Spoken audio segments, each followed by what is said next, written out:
Alright, good evening everybody. Long time no see, hope you've been doing well. I am John, and welcome back to my YouTube channel. It's been a couple years since I've actually made a video, but this is not the time for reintroductions. We are here because of this motor tonight. This is a 2016 GT3RS motor that I have for sale, and I was requested to make a video and just kind of give a walk around of it because the motor was damaged in an accident and it was repaired and was not run since the repairs. So sorry, I've got the camera set up. I'll take that off there in a minute, but basically the reason I'm making this video is because cylinder number 1 is low on holding its not compression, but the leak down test is bypassing quite heavily. So all the other cylinders are pretty consistent at 5 to 7%, but this one, first time I did it was like 25%. Cleaned things up a little bit, was up to like 40%, and subsequently every time I have done a test it's been a little bit different. So there's something going on with it. I don't know if it might have a broken ring or something that is moving a little bit as you roll the motor over. But anyway, like I said, back to the details of this motor. It is a 2016 911 GT3RS motor, and these are rated about 500 horsepower, MA 176. It's a 4-liter motor, and the serial number G01185. I already did a little bit of research on this, and this is almost the latest revision of the motor. I think they did one other revision after this, and that was about it. So it didn't have some of the problems that the earlier motors had with regards to rods, I think they were throwing rods and all sorts of stuff like that. I did just realize that I've got the flywheel back on the back. There's damage that was repaired back there that I forgot to take that off, so I'm going to do that. And let me see here. I guess I can probably get this done pretty quickly while you guys watch. Let me see here. Put you in a suitable spot to see what's going on. I didn't put this thing on real tight because I figured I'd be back in here for some reason or another. But they have red Loctite on them, so they're a little bit stuck regardless.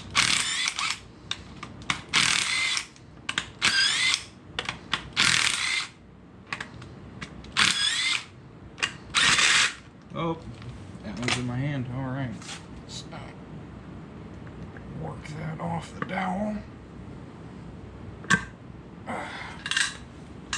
Set that off to the side. All right. So, aside from most of y'all who are watching this probably saw this on the Pelican Parts forum, but this cylinder head, the entire thing was replaced. At first I didn't understand why, because he said it was just the valve cover that was damaged on it, but apparently with these, the valve covers actually hold the cams in. So there is no separate little cam holders or anything like that in there. It is a valve cover. It only comes with the cylinder head, so they bought a whole brand new cylinder head and installed it. So you can see down here in the intake valves, everything is shiny and new, and same thing with the exhaust. I could probably stick you guys up in here. I can't see what you're seeing, but you know, like I said, this whole bank is brand new, and then the other bank has still got, I don't know, 8,000 miles on it, something like that. But this cylinder bank was replaced. Knocked my camera off, and then when they went to reinstall it, they were torquing down the transmission and noticed a hairline crack that formed right across here in the bell housing. So took it off. It was not leaking any oil or anything like that. They deemed that it was okay to weld, and they welded it, and here we are. Try to put a little bit more light on it without the LED messing it up too much, but you can see it's pretty much through and through the bell housing around the side, and then you can see it continues on to there, but that's pretty much where it stops. It's all in the bell housing itself there. So that's good news. I think it'd probably be fine with that. Like I said, that's why I'm doing as many tests as I can to see what kind of general condition the motor is in. And now we'll come back over here to the camera I knocked over, because I currently got the motor rolled over to where the piston's at the bottom. of the stroke. Let's see if I can get that. So there you can see, I'm going to put the camera up here so that we can use both of my hands. Hopefully this will come through all right so that you can see it and I can see it. But here you can see the top of the piston. You can rotate this around quite a bit, and I did not see or notice anything that looked out of the ordinary that would be causing any additional leakage or bypass.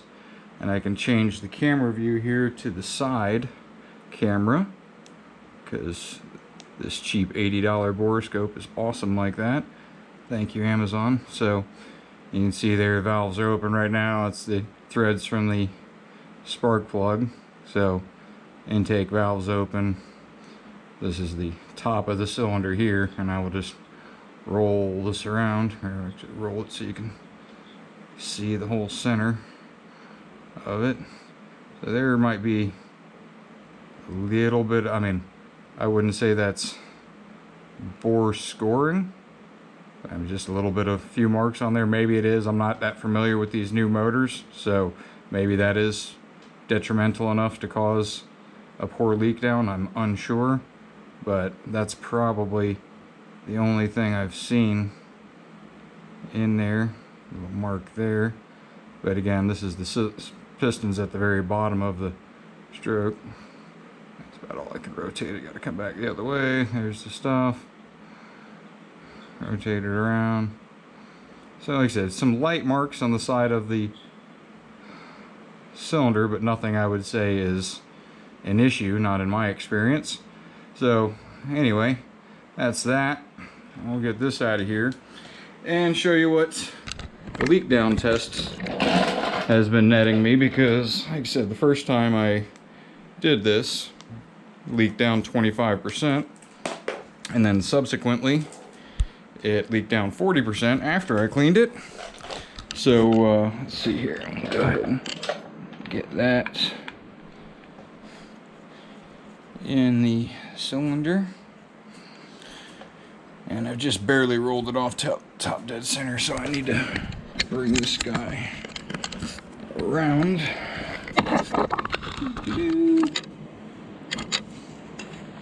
So I need to get that guy back over there after I roll it over all the way, or else it's going to be on overlap.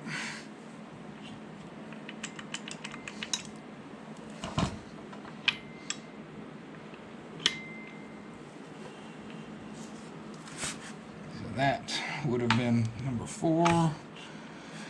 It's the cams springing back.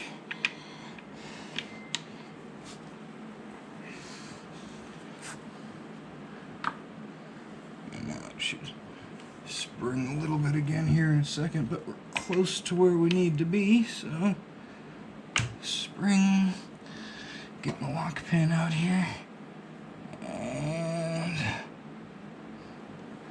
should be all right. There we go. All right,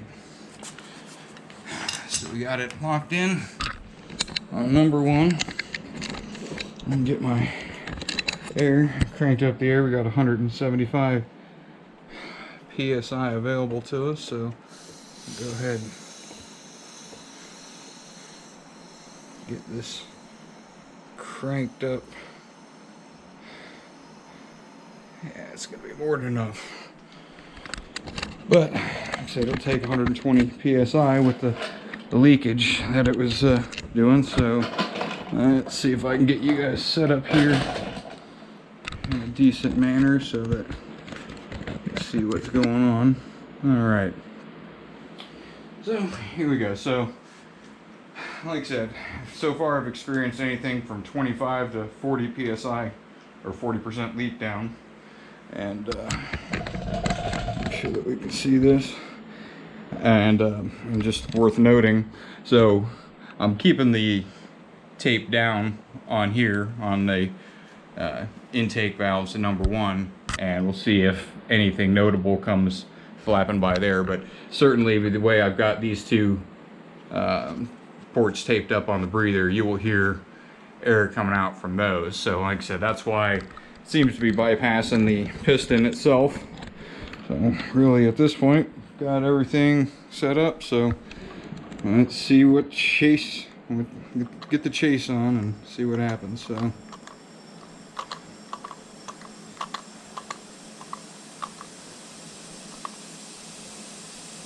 that's right at a little over 100 psi, right at 40% leak down. And I mean, there's definitely, you know, there's definitely some coming from there, but the majority is coming right here, you know, out of the, so like I said, a little bit coming out of the intake valves, which is a little bit concerning just because it's a brand new head there, so there shouldn't be anything coming out from those, but you can certainly see it, you know, puff up there. So it is definitely pushing some air through, but the majority is coming out right through there. But yeah, 38%, that's about where it was earlier at 100 psi. So take that back down.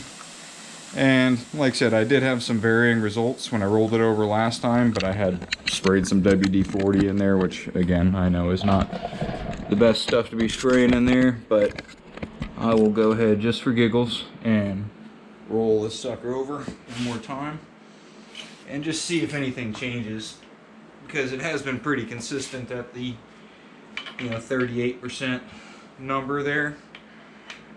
So we'll see if it stays there. You know, maybe I don't know, maybe it's a ring or something, really not certain, but whoever wants to take it apart and find out, that'll be on you. So that's 4.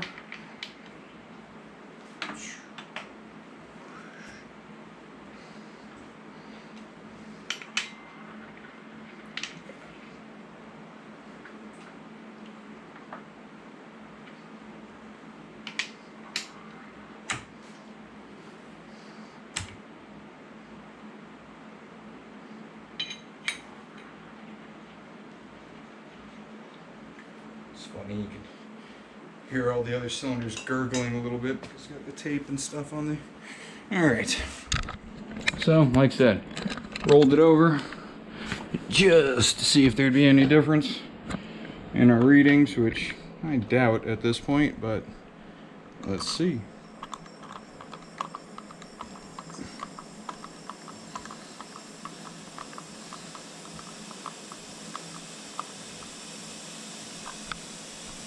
So actually a little bit, we're in about 35% now. So